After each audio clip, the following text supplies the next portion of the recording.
Okay, so my task is just simple. CDD-Ghana have a security desk that we decided to do a scan as to what is happening around the registration exercise.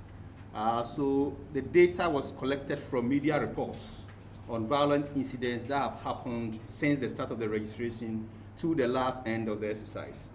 I'm showing 3 pictures to depict the kind of attacks and who suffered the attacks. As you see here, this is Electoral Commission materials that have been vandalized. It tells you the attacks are not among the 2 political parties or the political parties. State institutions also face attacks. This is also telling you that the attacks are also not for just as usually have been the ordinary men, the supporters in the places, but also party leadership such as parliamentarians also suffer the attacks. So you can see Honorable Collins Dowda there, and you can see an MPP activist at Sutufi South also there. And the third one is attack is also not only on personalities but also properties. So you can also see the motor bicycles that have been burnt over here. And those of you who watch television from the Mile West, you also saw a pickup, a brand new pickup that has also been burnt into ashes. So this just to portray the fact that we are all at risk. Anybody in the electoral process, a voter, electoral commission staff, political party activists could be attacked, could suffer the attack. It also shows that our property, even our houses, could be target of the attacks. So our security consciousness to be established around all the cases and all our property. Just simple to do introduction, objectives of this exercise, and what's normally caused violence around a voter registration exercise. Then we'll give the reported case that we have. So I'm just establishing the fact that violence, we say, is part of us.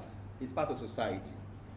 But elections in Ghana record more violence than any other event that we have in the country, not even marching, chieftaincy, conflicts. It's a period that tension is raised in the country and also rekindles old and unresolved violence. That's why we need to be very careful that when the incidents occur, we need to tackle them and tackle them to finality. But as NS portrayed, pre-election, among the 3 phases of the elections, pre-election phase, the poll day, and the post-election environment, in Ghana, per our data, pre-election phase record more violence than the other 2 phases of the elections. As we saw, the 2020 voter registration exercise is no exception. We have had a number of election-related violence.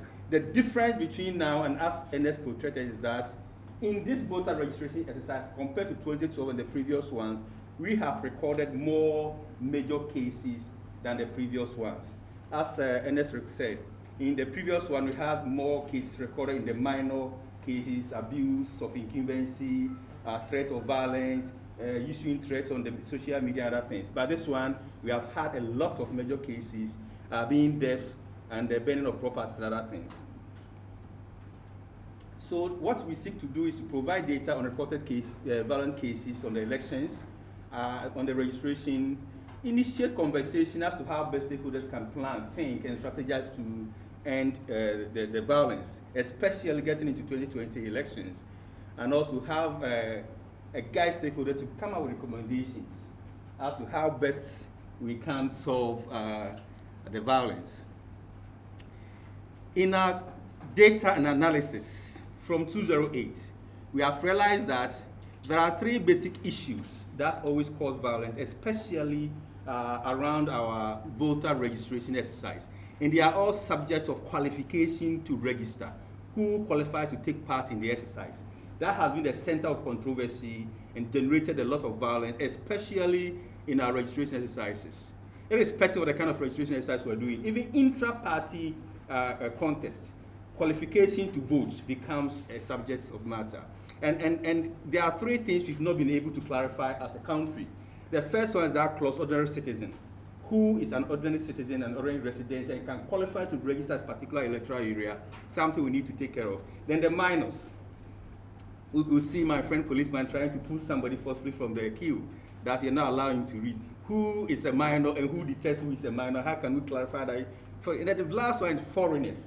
But all these 3 are heightened because our political parties resort to busing people to the exercise centers, and that's what heightened the tension. And in all the conflicts that we had, we realized that it was engineered because not people thought that people are foreigners or minors, but because people are busing the suspected unqualified people to the registration centers to register. And the worst of it is that people also became contract guarantors. They made themselves available, they are there, they don't even know the people they are vying for, but with the suspicion and belief that they belong to their political parties, they are ready to vouch for them and register, also orchestrating. And as I said in the final way, the basic issue of the contention is who gets his name into the voter register, and has become a basic thing that we need to discuss and find out how to solve it. It's worse in the intra-party contest. You realize the recent contest, just before the voting, my brother Michael Kwe came out to say the voter register has been changed. Honorable Adjoa also came out. The voter register has been infiltrated. Across all both MPP and DC primaries, we have issued the voter register. So that's the basic document that always orchestrates violence in the electoral process. That's why we have more registered violent cases in the pre-election environment. As I said, this is how we took our data. The data is based on cases that were reported in the media, online, print media. The team also made follow-ups on cases that were reported in the radio and TV stations. We not just take the cases, we make follow-up. We have our observers on the field.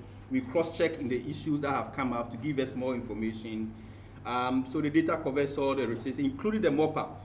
So we started in June 30th and ended in August 9th. That's the Sunday that the Electoral Commission finished its mop-up. In all, we captured 20 violent incidents during the period. And as I said, this is the data showing the occurrence of the incident that we had. You could see out of the 20, major cases had 14. About 70% of the cases are major. This is the trend that we see as dangerous because comparing to 2012-2016, we had more cases, but most of the cases were at the minor areas. That did not result into death, that did not result into injuries, property bans, and other things. But this one have recorded major cases. So you see 14 of them, 7% were major incidents, 2 deaths, several injuries, and properties burnt and destroyed.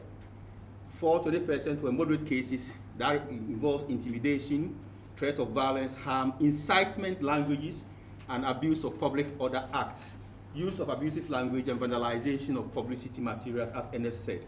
And you could see so many of the publicity materials, not only for political parties, but even electoral commission materials. Directional signs to registration centers were destroyed. So everybody is affected. Then just 1% of the minor incidents, rumors and allegations. So it tells you that, yes, we have had increase of cases, but the categories of cases we are recording are more falling on the dangerous aspect of it that results in damage to properties and deaths. So we need to be very careful as to how to tackle the issues. But the question that we want to discuss this afternoon is, do we have the capacity and the mechanisms to intervene? Can we intervene? I just propose this to see that, answer the question, yes, we have it. Because when you go to specific elections, we have the Public Order Act. That gives direction as to who can have rally meeting at what time and what process you should go through.